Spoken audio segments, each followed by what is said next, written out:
페이지 47페이지 방갈로 2번에 고용 관련 내용 했고 1. 고용 노동 관련 통계라고 돼 있는데 표에 보면 고용이라고 돼 있고 오른쪽에 경제활동 인구조사, ICT 인력 동향 실태조사, 사업체 기간제 근로자 현황조사, 정보통신 부문 인력 동향 실태조사, 고용 형태별 근로 실태조사라고 돼 있는데 이 문제는 어떻게 나오냐 하면 고용과 관련된 주제가 아닌 것 이렇게 해서 밑에 보면 노동이라고 돼 있는데 한국노동 패널 조사라고 돼 있죠. 보기에 이게 나오면 이거는 노동과 관련된 거고 고용과 관련된 것 아닙니다. 그리고 표에는 고용과 관련된 게 5가지 써놨고 노동은 1가지 써놨는데 이거 말고도 엄청나게 많아요. 그런데 시험에 요것만 나왔기 때문에 이렇게 제가 정리를 했습니다. 밑에 2. 기업체 노동 비용 조사. 근로자 고용에 소요되는 재반 비용을 종합적으로 조사 파악하여 동그라미 해보세요. 복지 노동 행정 구현을 위한 노동정책 입안 자료로 사용하고 기업의 근로자 복지 정진을 위한 기초 자료로 활용한다라고 돼 있죠.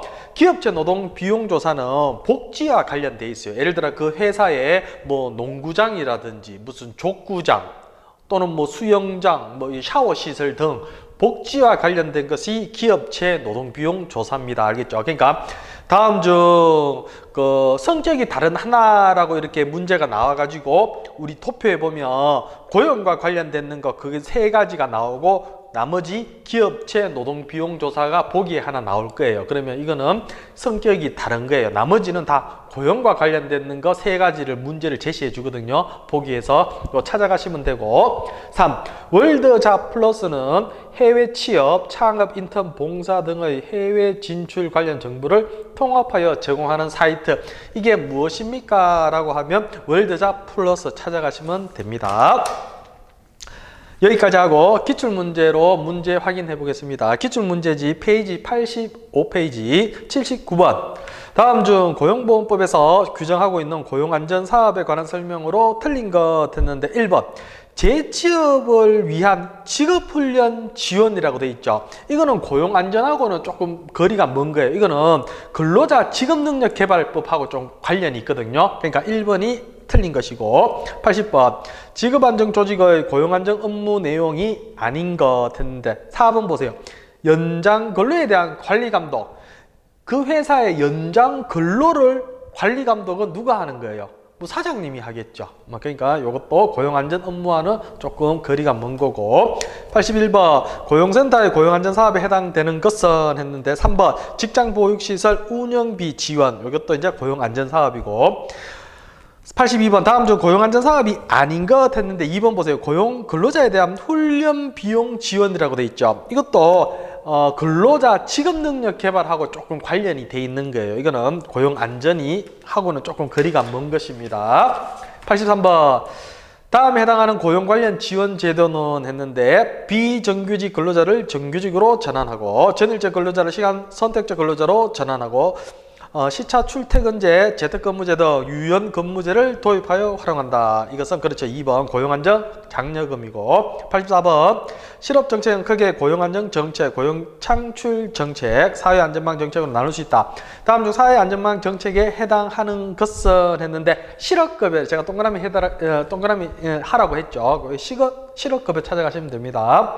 85 다음은 어떤 직업훈련 대상자를 규정한 내용 설명인가 65세 미만의 고용보험 피보험자였던 실직자로 고용안정센터, 인력은행 등 직업안전기관에 구직 등록 후 직업훈련 상담을 받은 자 그렇죠. 실업자 재취직훈련 2번이 되겠습니다. 86번 훈련 대상자가 당해 연도 취업훈련 예산의 범위를 초과한 경우 지방노동관서의 장이 가장 우선적으로 선발해야 하는 대상은 그렇죠. 1번 전직 실직자로서 실직 기간이 3개월 이상인 자를 우선적으로 선발한답니다. 86번은 됐고 87번 다음 중 고용을 주제로 하는 통계가 아닌 것 했는데 2번 한국노동 패널 조사는 노동과 관련된 거고 88번 다음 중 고용을 주제로 하는 통계가 아닌 것은 했는데 2번 기업체 노동비용 조사 요거는 복지하고 관련돼 있고 89번 다음 중 통계 주제가 나머지 색과 다른 것은 했는데 2번 기업체 노동비용조사는 요거 복지 나머지는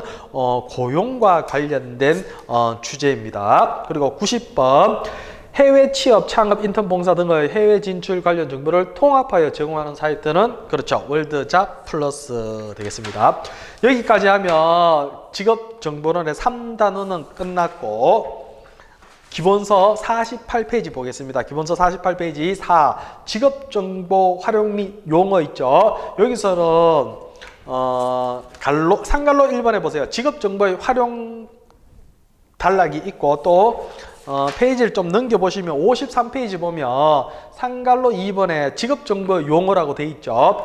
두 개 단락으로 구성이 되어 있는데 첫 번째 단락 직업정보의 활용 단락은 내용이 어렵지 않아요. 쉬워요. 한 번만 보시면 충분히 다 맞출 수 있는 거예요. 그리고 또 공부를 좀 안 해도 이거는 맞출 수 있는 거니까 있어요. 그러니까 너무 어려워하지 마시고 그래도 한번 나왔던 것을 한번 정리하면 한 번만 유심히 보시면 아마 이 관련된 문제는 다 맞출 수 있을 거라고 생각하고 두 번째 단락에 직업정보 용어 있죠. 이거는 되게 중요해요.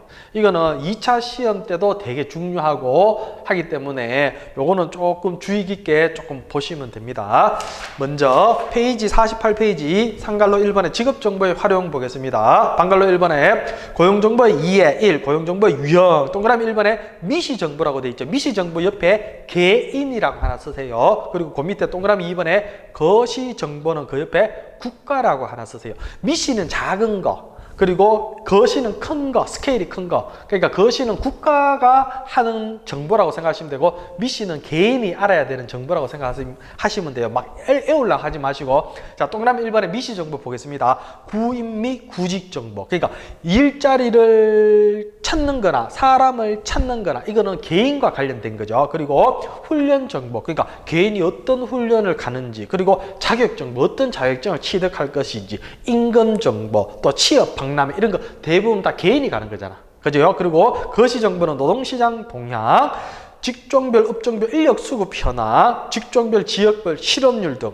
스케일이 크죠? 그렇죠? 그러니까 이거는 국가에 대한 정보라고 아시면 돼요. 이거 애올라 하지 마시고 미시 정보, 거시 정보는 개인, 국가 큰 틀만 딱 잡아가시면 됩니다. 밑에 2. 노동시장 고용 실업의 동향에 관한 정보라고 되어 있는데 밑에 신규 취업자의 노동력 수급 상황, 채용, 구인 및 이직 상황 이것이 무엇입니까? 라고 하면 노동시장 고용 실업의 동향에 관한 정보 찾아가시면 되고 3.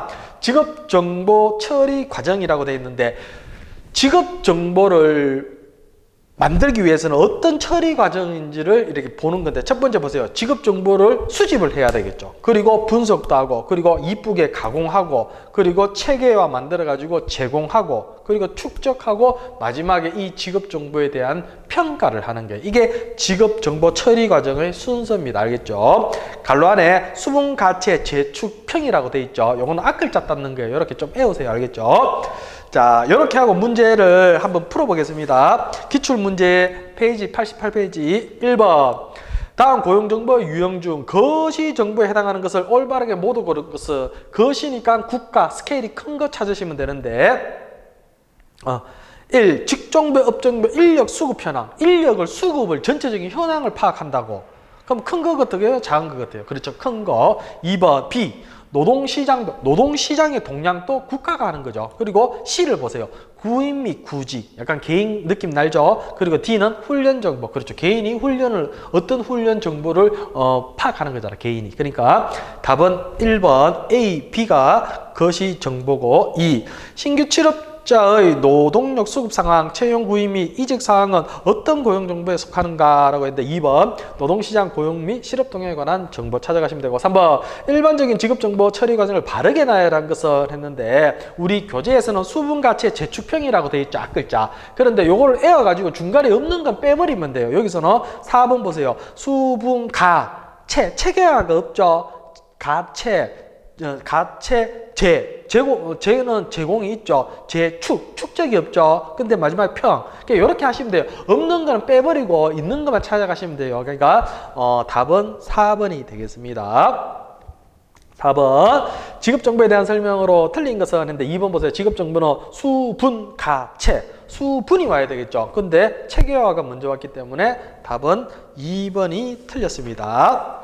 기본서 다시 오셔서 방갈로 2번의 정보 수집 보겠습니다. 자, 금방 우리가 직업정보 처리 과정 이렇게 배우셨죠? 수분, 가체, 재축평 맞죠? 근데 이제 여기서는 차례대로 수집은 할 때는 어떻게 하고 분석은 할 때 어떻게 하고 가공을 할 때는 어떻게 하고 제공하고 평가 이렇게 5가지를 이렇게 부분적으로 배울 거예요.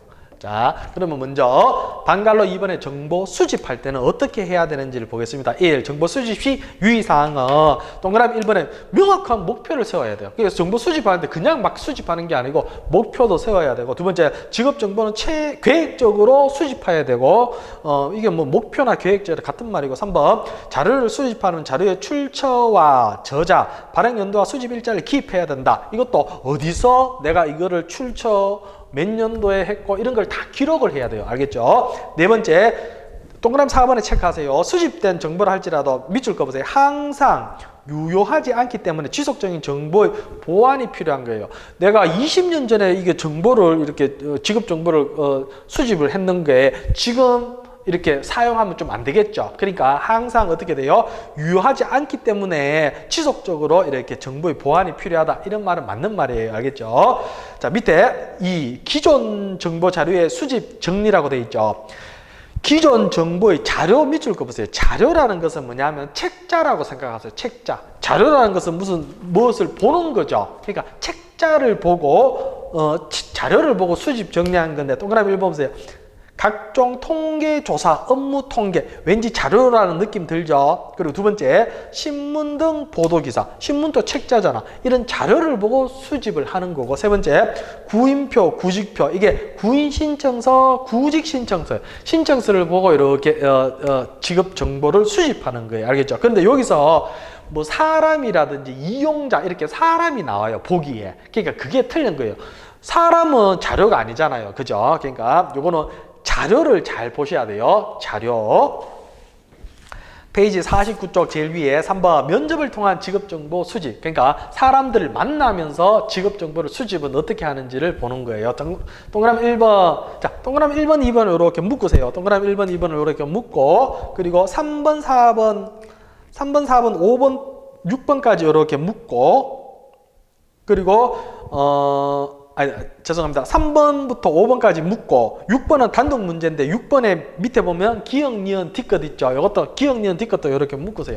자, 내용은 크게 어렵지 않아요. 자, 3. 면접을 통한 직업정보의 수집. 동그라미 1번에 표준화 면접이라고 돼 있고 갈로 안에 구조화된 면담이라고 돼 있죠.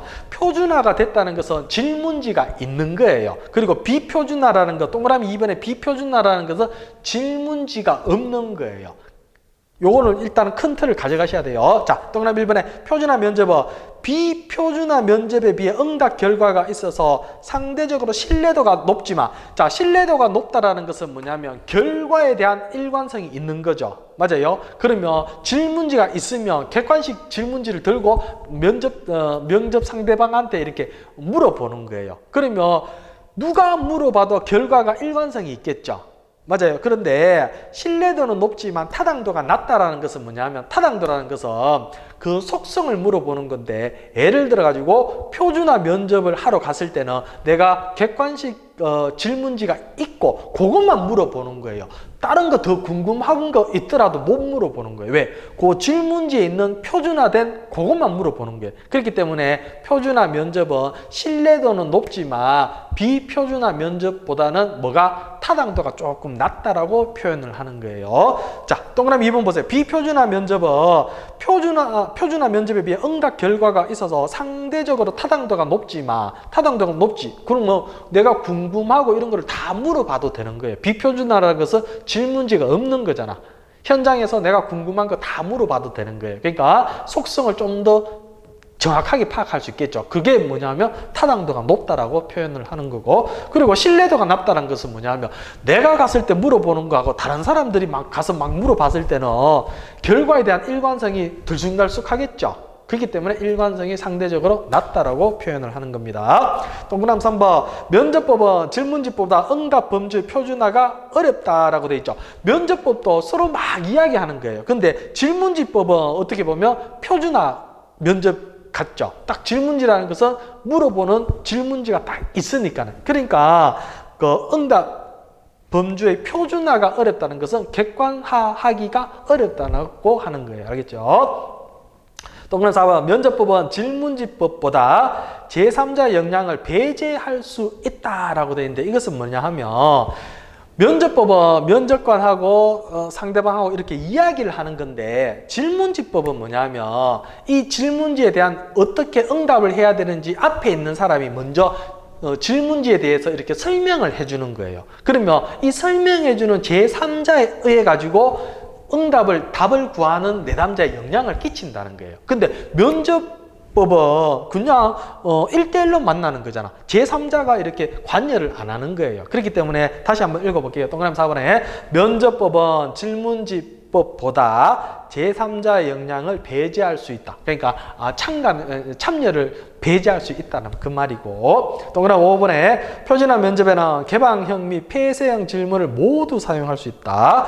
뭐 이런 개방형도 물어봐도 되고 폐쇄형도 물어봐도 되는 거고, 동그라미 6번 면접자가 지켜야 할 일반적인 원칙 돼 있는데 기억 질문지를 숙지하고 있어야 되겠죠. 당연하겠죠. 미연에 응답자와 친숙한 분위기를 형성해야 하고, 디귿 면접자는 응답자가 잊을감을 느끼지 않도록 복장이나 언어 사용에 유의해야 된다. 당연한 거예요. 이게 상식적인 거예요. 이래 문제 보면 다 풀을 수 있을 겁니다. 밑에 4. 설문지 문항 작성 및 배열 원칙이라고 되어 있는데 설문지가 질문지예요. 그러면 이 질문지를 문항을 어떻게 작성을 하고 또 그 문항을 작성한 문항을 어떻게 배열하는지 1번, 2번, 3번, 4번 어떻게 배열하는지에 관한 것을 배우는 건데 동그라미 1번부터 4번까지 이렇게 묶고 5번은 단독 문제고 6번부터 9번까지 묶고 10번부터 11번까지 이렇게 또 묶어주세요. 자, 먼저 보겠습니다. 1번 개인 사생활에 관한 질문과 같이 민감한 질문은 가급적 뒤로 배치하는 것이 좋다. 처음 만났는데 너무 깊은 어려운 질문을 앞에 배치하면 안 되겠죠. 그러니까 가급적 개인 사생활에 대한 같은 질문 같은 거, 민감한 질문 같은 거는 이왕이면 뒤쪽에 처음에는 조금 친숙하고 쉽게 답할 수 있는 것을 앞에 배열한다는 거예요. 동그라미 1번 질문 내용을 가급적 구체적인 용어로 표현하는 것이 좋고 당연하고, 동그라미 3번 체크하세요. 일반적인 것을 먼저 질문하고 밑줄 거 보세요. 특수한 것을 나중에 질문하는 것이 좋다. 이건 또 다시 말해가지고 쉬운 거를 먼저 앞에 물어보고 그리고 조금 어려운 것은 뒤쪽에 물어본다. 이것도 어떻게 보면 같은 맥락이에요. 알겠죠? 동그라미 4번 질문은 논리적인 순서에 따라 자연스럽게 배치하는 것이 좋다. 당연하고 5번 계속적인 기억이 필요한 질문들은 질문지 전반부에 배치한다. 막 질문지법을 하는데 좀 기억이 오래 남는 것은 기억이 계속 좀 남아야 되는 것은 이왕이면 앞에 배치를 해주는 게 좋다는 말이고, 동그라미 6번 객관식 문항의 응답 항목은 상호 배타적이어야 한다. 밑줄 그대로 상호 배타적. 7번 응답하기 쉬운 문항일수록 설문지 앞에 배치하는 것이 좋고 이중 질문과 유도 질문은 피하는 것이 있다. 한 번에 2번 질문하는 거 이런 거 하지 말고 또 답을 내가 유도하기 위해 그런 질문도 하지 말라는 거고, 동그라미 9번 신뢰도 측정을 위해 짝으로 된 문항들은 따로 배치하는 것이 좋다. 따로 동그라미 따로 이게 함께라고 나오거든요. 따로 배치하는 것이 좋고, 10번 폐쇄형 질문의 응답 범주는 포괄적이어야 하고 11번 응답자 이해 능력을 고려하여 설문 문항이 작성되어야 한다. 당연하겠죠. 자, 이것도 문제를 보면 아마 찾아갈 수 있습니다. 밑에 5. 자료 수집 방법이라고 되어 있는데 기준에 보면 옆에 면접조사가 있고 옆에 보면 전화조사가 있고 그 옆에 보면 우편조사가 있죠. 요거 빈칸 넣기로 나오거든요. 요 안에 뭐가 들어가야 되는지. 그런데 먼저 비용 먼저 볼게요. 면접조사할 때 비용은 면접은 직접 만나야 되겠죠. 그리고 면접을 하려도 하면 뭐 강의실 대관도 해야 되고 또 면접 보러 저 어디로 교통비 시간 이런 것도 다 필요하겠죠. 그러니까 비용이 조금 높은 걸로 나오고 전화조사는 그냥 전화만 하기 때문에 보통 우편도 이제 다 적어야 되기 때문에 또 그 내용을 적고 하기 때문에 뭐 인건비라든지 이런 것도 들겠죠. 그러니까 이제 이것도 이제 보통이라고 하고 응답자료의 정확성은 면접조사는 만나서 하기 때문에 높음, 전화조사는 보통, 우편은 낮음이에요. 우편은 받아도 이 사람이 질문지에 대해서 답을 이렇게 안 주는 경우가 많잖아요. 그러니까 낮다라고 표현을 하고, 응답률은 면접조사이기 때문에 만나서 하기 때문에 물어보면 답을 하겠죠. 그러니까 높음, 전화조사는 보통, 우편은 낮음. 우편물 줬는데 뭐 응답 안 할 경우가 좀 많잖아. 그리고 대규모 표본 관리에서 면접조사는 좀 곤란해요. 왜 그러냐면 대규모이기 때문에 많은 사람들을 이렇게 한꺼번에 다 면접하기가 힘들잖아. 그러니까 곤란하다고 하고 전화조사는 보통 우편물은 또 쫙 뿌리기 때문에 약간 용이하다라고 표현을 하는 거예요. 그러니까 빈칸 넣기 찾아가시면 됩니다. 페이지 50페이지 6. 직업정보 수집 시 2차 자료의 유형이라고 되어 있다. 정보를 수집하는데 2차 유형을 물어보는 건데 1차는 뭐냐면 이제 원시적인 거, 최초로 하나도 무슨 가공되지 않은 거 그런 것을 1차라고 하고 2차는 뭐냐면 약간 가공되는 정보를 2차 정보라고 하는 건데 자 동그라미 1번 보세요. 한국고용정보원에서 발행하는 직종별 직업사전 한국고용정보원에서 직업정보를 제시한대요. 그러면 이 직업정보는 어느 정도 대부분 다 가공을 해놨겠죠. 이 가공되는 것을 수집하는 거예요. 그러니까 이게 2차에 속하는 거고 동그라미 2번에 통계청에서 실시한 지역별 고용조사 결과라든지 동그라미 3번 한국산업인력공단에서 제공하는 국가기술 자격 통계 연보 네 번째 워크넷에서 제공하는 직업별 탐방기 이런 거 어떻게 보면 국가에서 검증된 기관이죠. 거기서 나오는 직업 정보를 수집하는 게 이게 보통 2차 직업 정보라고 하는 거예요. 2차 정보. 제1. 직업정보 수집을 위한 서베이 조사. 서베이 조사는 그냥 면접조사예요. 면접조사.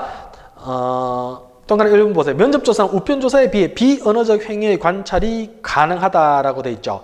면접조사는 직접 만나서 하는 거죠. 만나서 하기 때문에 비언어적이라는 것은 뭐 눈짓, 고개 끄덕임, 이렇게 몸으로 이렇게 언어 아닌 것을 파악할 수가 있잖아요. 그렇기 때문에 면접조사는 우편조사는 사람을 직접 상대하지 않죠. 그렇기 때문에 면접조사는 우편조사에 비해 비언어적 행위의 관찰이 가능하다는 말이에요. 직접 만나서 하기 때문에. 동그라미 2번은 질문의 순서는 응답률에 영향을 줄 수도 있다. 그렇죠. 질문의 순서 아까 어려운 것을 뒤쪽에 배치하고 특수한 것을 뒤쪽에 배치하고 쉬운 거라든지 편한 것 이런 것들 앞에 배치하는 게 따라 가지고 응답률에 영향을 줄 수도 있고 동그라미 3번 폐쇄형 질문의 응답 범주는 상호 배타적이게 한다라고 돼 있죠. 요거 이제 보기에서는 상호 배타적이지 않아야 된다라고 나오거든요. 요게 상호 배타적이어야 한다가 맞는 말이고 동그라미 3번, 4번 이렇게 체크하세요. 4번은 보세요. 일반적으로 전화조사나 면접조사에 비해 면접 시간이 짧죠.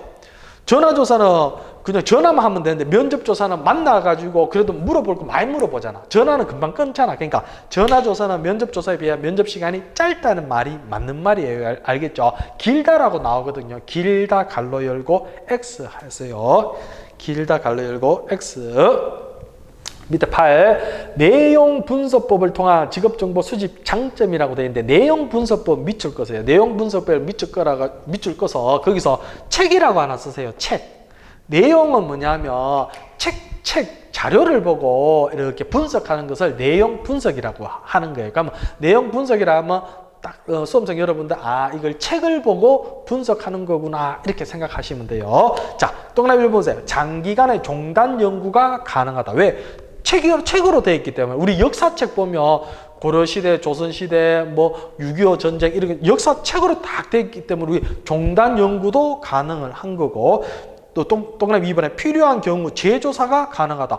오늘 보고 한 달 있다가 다시 한번 해봐야 되겠다. 책이 그대로 있잖아요. 그러니까 재조사도 가능한 거고, 동그라미 3번 역사 연구 등 소급조사가 가능하다. 이게 내용 분석이라는 것은 책이라고 수험생 여러분들이 좀 가져가시면 좀 될 겁니다. 9. 내용 분석하기 위해 가능한 표본 추출 방법. 표본 추출은 예를 들어 가지고 막 10,000명이라는 그 조사 인원이 있다고 생각하면 10,000명이라는 대상자가 있다고 생각해 보세요. 그러면 그 10,000명을 다 일일이 다 하기에는 시간적, 경제적으로 너무나 오래 걸리겠죠. 그렇기 때문에 표본이라는 것은 뭐냐면 대표로 몇 명씩 이렇게 뽑는 것을 말하는 거예요.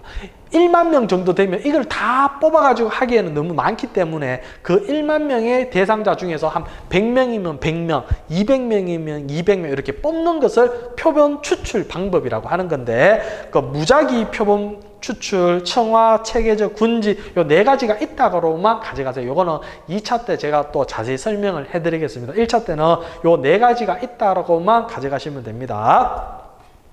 여기까지 하면 정보 수집에 대한 내용을 다 했는데 한번 문제로 한번 확인해 보겠습니다. 페이지, 기출문제 페이지 89쪽 5번 가겠습니다. 직업정보 수집 시 유의점으로 틀린 것은 했는데 4번 수집한 모든 자료는 별도 보관하여 활용하도록 한다. 수집한 모든 자료를 다 이렇게 보관하고 활용하는 건 아니에요. 해갖고 불필요한 것은 삭제하고 없애야 되죠. 그렇죠. 그러니까 모든이 틀렸고, 6번 직업정보 수집 시 유의점으로 틀린 것은 했는데 4번 수집한 정보는 항상 유효하기 때문에, 항상이라는 말이 또 객관식에서 들어가면 조금 의심하세요.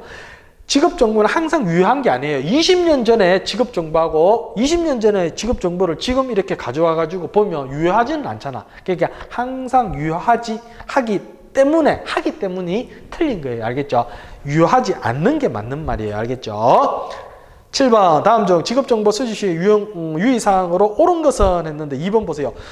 수집된 정보라 할지라도 항상 유효하지 않기 때문에 지속적인 정보의 보완이 필요하다. 이게 맞는 말이에요. 알겠죠? 1번은 뭐가 틀렸냐면 자료의 출처와 저자, 발행 연도를 반드시 명기하여야 하나 수집일자는 기입하지 않아도 된다. 아니죠. 다 표기해야 되고, 동그라미 2번 수집된 정보를 할지라도 항상 이거는 2번은 맞는 말이고, 3번 직업정보를 수집하기 위해서 옮겨쓰기, 오려붙이기, 녹음, 입력, 재구성하기 등이 필요하다라고 되어 있는데 오려붙이기 밑줄 거 보세요. 오려붙이기 밑줄 긋고 재구성하기 밑줄 거 보세요. 자, 지금 문제가 뭐냐 하면 직업정보 수집 시 요 단계를 물어보는 거예요. 수집 시 단계를 물어봤는데 오려 붙이기라든지 재구성하기에는 이거는 정보 요 가공 쪽에 가까워요. 가공 쪽. 그렇기 때문에 3번 또 틀렸는 거고, 4번 보세요. 우연히 발견한 것과 외부로부터 자료를 모아두는 것도 직업정보의 수집이다라고 돼 있죠. 아까 직업정보 수집할 때는 명확한 목표가 있어야 되고 체계적이고 객관성이 있어야 돼요. 그러니까 우연하게 길 가다가 막 주웠는 정보 이거는 것은 아니에요. 알겠죠? 그러니까 4번 또 틀린 겁니다. 8. 직업정보의 수집 방법 중 기존 자료에 의한 수집 방법이 아닌 것 같은데 자료 밑줄 거 보세요. 자료는 책자라고 이렇게 좀 수험생 여러분들 가져가시면 돼요. 그러면 보세요. 4번 보세요. 직업안전기관 이용자로부터의 수집. 이용자라는 것은 사람이죠. 사람한테 직업 정보를 수집하는 거예요. 그러면 뭐 물어보고 이런 방법으로 하는 거겠죠. 그러니까 사람은 자료가 아니잖아요. 그렇기 때문에 4번이 아닌 것이고, 9번 직업 정보의 수집 방법 중 기존 자료에 의한 수집 방법이 아닌 것은 이것도 자료죠. 그러면 4번 보세요. 관내 사업체 및 사업주 단체 등을 방문한대요. 그 기관에 방문하는 것은 자료가 아니잖아요. 그렇기 때문에 4번이 아닌 것이고, 10번 직업정보 수집 방법으로 면접법에 관한 설명으로 가장 적합하지 않은 것은 면접법은 만나서 하는 거라고 일단 아셔야 돼요. 그러면 1번 보세요. 표준화 면접은 비표준화 면접보다 타당도가 높다. 타당도가 높은 게 아니고 신뢰도가 높은 거죠. 그러니까 1번이 적합하지 않고, 11번 질문지를 활용한 면접 조사를 통해 직업정보를 수집할 때 밑줄 거세요. 이게 포인트 수집 요 단계를 지금 물어보는 거예요. 알겠죠? 수집할 때 면접자가 지켜야 할 일반적인 원칙으로 틀린 것은 3번 보세요. 개방형 질문인 경우에는 응답 내용을 해석하고 요약하여 기록해야 된다. 해석하고 요약 밑줄 거 보세요. 직업 정보를 수집하는 단계에서는 수집만 하는 거지 해석하고 요약은 가공 단계에서 하는 거예요. 알겠죠? 그러니까 3번이 아닙니다. 12번 다음 중 면접을 통한 직업 정보 수집 시 개방형 질문을 이용하기에 적합하지 못한 경우. 개방형 질문은 무엇을 어떻게 이렇게 시작하는 질문이죠. 그러면 응답자가 답을 하는 사람은 어떻게 예, 아니요로 끝나는 것이 아니고 길게 답변을 하는 거예요. 맞아요. 그러면 적합하지 못한 경우는 했을 때 3번 보세요. 숙련된 전문 면접자보다 자원봉사자에 의존하여 면접을 실시하는 경우라고 돼 있죠. 자원봉사자 같은 경우에는 면접이 전문성이 없는 사람들이에요. 이런 사람한테 무엇을 어떻게, 이거는 다시 말해가지고 비표준화 면접을 하는 상황이거든요. 그렇기 때문에 이 사람들한테는 적합하지 않아요. 비전문가일 경우에는 그 체계적으로 질문지가 작성된 것을 그냥 읽어주는 것 같은 경우에는 자원봉사자 같은 비전문가도 할 수는 있겠지만 개방형 질문 같은 경우에는 전문가가 해야 되는 거예요. 알겠죠? 그렇기 때문에 개방형 질문을 이용하기에 적합하지 못한 경우는 3번 보세요. 숙련된 전문 면접자보다 자원봉사자에 의존하여 면접을 실시하는 경우 이것은 적합하지 않은 거예요.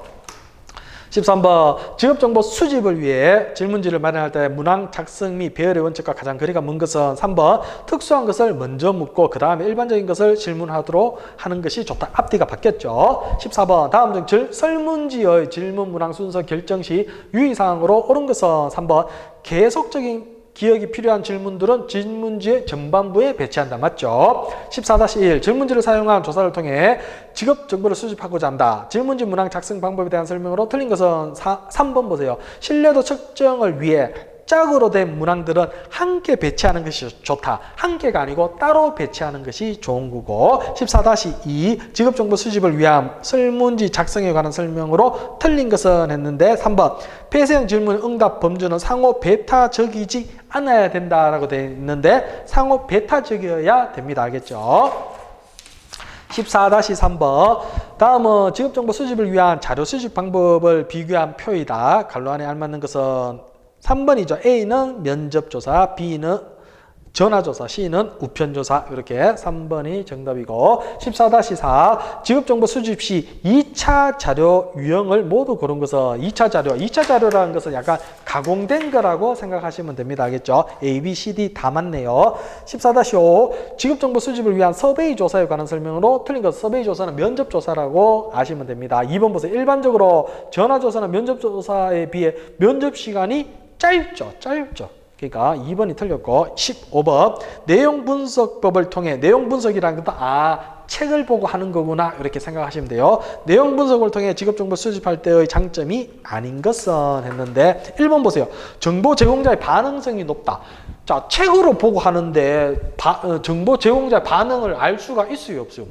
없잖아. 책 보고 하는 거기 때문에. 그러니까 1번은 아닙니다. 알겠죠? 15-1 4차 산업혁명에 따른 새로운 직업에 대한 국내 일간지의 사설을 내용 분석하기 위해 가능한 표본 추출 방법을 모두 고르시오 라고 되어 있는데 이거는 A, B, C, D 다 잡아가시면 됩니다. 기본서 50페이지 방갈로 3번에 정보 분석 가겠습니다. 1. 정보 분석 시 유의사항 수집을 했고 이제 분석할 때 유의사항을 이렇게 알아보는 건데 동그라미 1번 직업정보원과 제공원을 제시하고 2. 동일한 정보도 다각적 분석을 시도하여 해석을 풍부하게 하고 3. 분석과 해석의 원자료의 생산일, 자료 표집 방법, 대상, 자료의 양 등을 검토해야 하고 4번째 전문적인 시각에서 분석해야 된다. 그렇죠. 전문적인 시각에서 분석해야 되고 5번째 수집된 정보에 대하여는 목적에 맞도록 몇 번이고 분석하여 가장 최신의 객관적이며 정확한 자료를 선정한다. 당연한 말이에요. 알겠죠? 여기서 또 문제로 한번 확인해 보겠습니다. 정보 분석은 이게 끝인데 기출문제지 93페이지 16번 직업정보 분석 시 유의사항이 아닌 것 했는데 3번 보세요. 전문 지식이 없는 개인을 위해 비전문적인 시각에서 분석한다. 아니에요.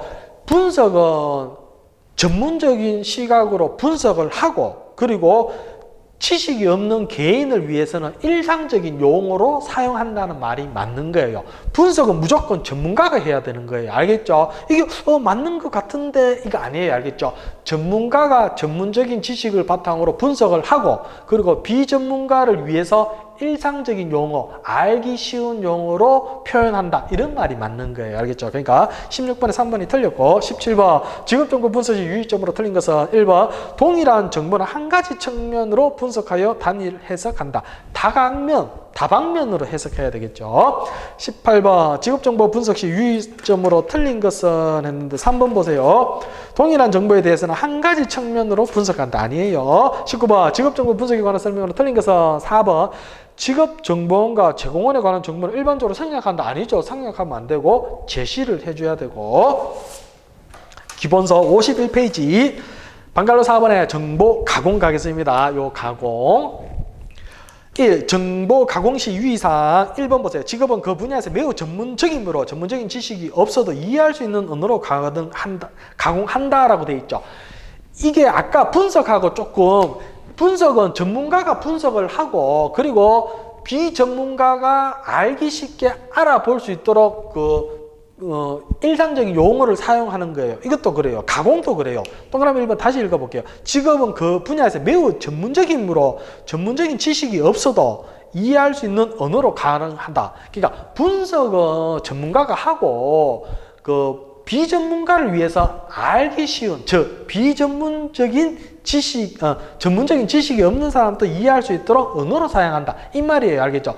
수험생 여러분들 자꾸 전문가가 분석하고 알기 쉬운 말로 표현한다. 이게 맞는 말이에요. 알겠죠? 근데 비전문가가 분석을 하고 비전문가의 언어로 사용한다. 이런 말 나오면 틀린 거예요. 알겠죠? 요거 좀 구별이 됩니까? 예, 그거 좀 구별 잘 하셔야 됩니다. 동그라미 2번에 직업에 대한 장단점을 편견 없이 제공한다. 그렇죠. 장점도 있을 수도 있고 단점도 있지. 이거 편견 없이 그냥 제공하는 게 맞는 말이에요. 알겠죠? 동그라미 3번 현황은 가장 최신의 자료를 활용하되 표준화된 정보를 활용한다. 네 번째 시청각적 효과를 첨가한다. 그러니까 눈으로 볼 수 있는 화면이라든지 이런 것도 첨가하면 좋은 거예요. 알겠죠? 동그라미 5번은 정보를 공유하는 방법을 강구하는 단계이고, 여섯 번째, 정보의 생명력을 측정하여 활용 방법을 선정하고 이용자에게 동기를 부여할 수 있도록 구상하고, 2. 정보 가공 분석 시 유의사항은 1. 정보의 가공 및 분석 목적을 명확히 해야 하고, 2. 변화 동향에도 유의해야 되고, 세 번째, 다른 통계와의 관련성 및 여러 측면을 고려해야 된다.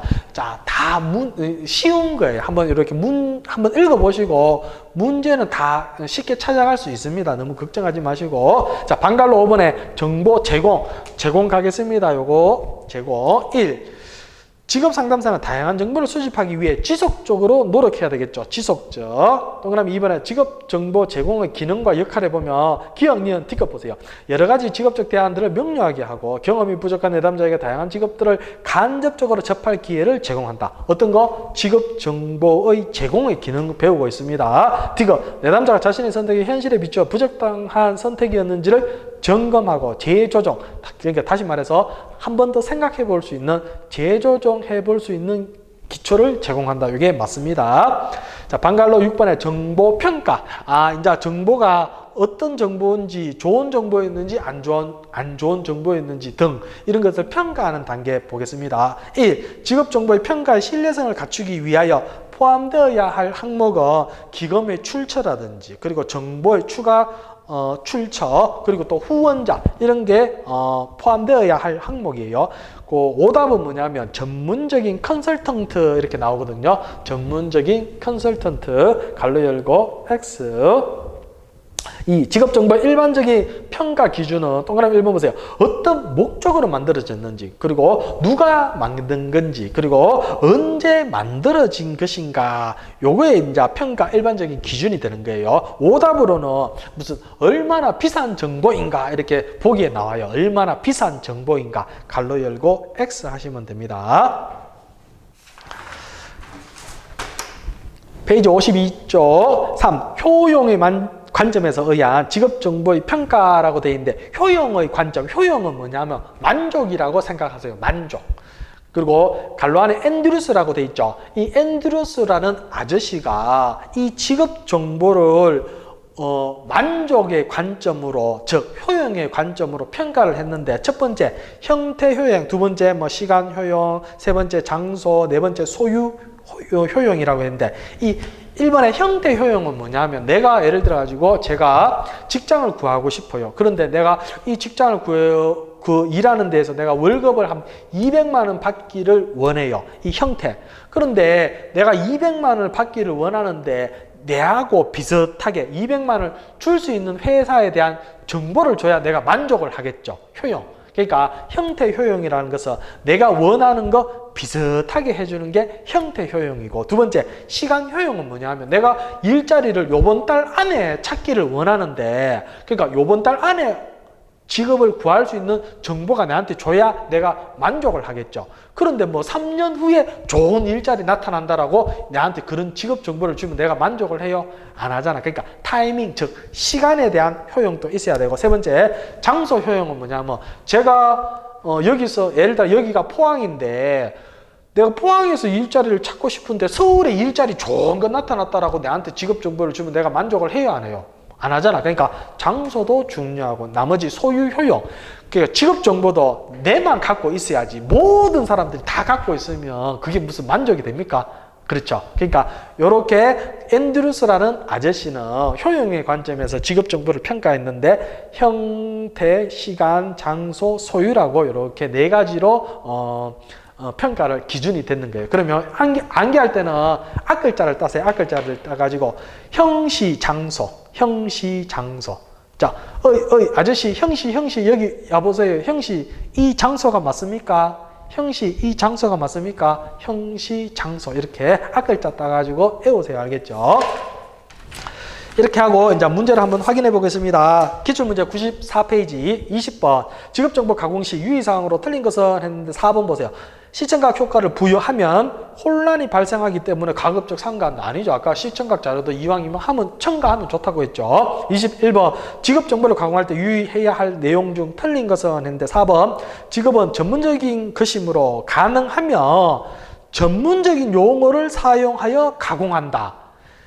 전문적인 용어를 사용하면 안 되고요. 알기 쉬운 거, 이해하기 쉬운 거, 일상 비전문가도 충분히 알아볼 수 있도록 쉬운 용어로 사용하는 게 맞는 말이에요. 알겠죠? 그러니까 4번이 틀렸고, 22번.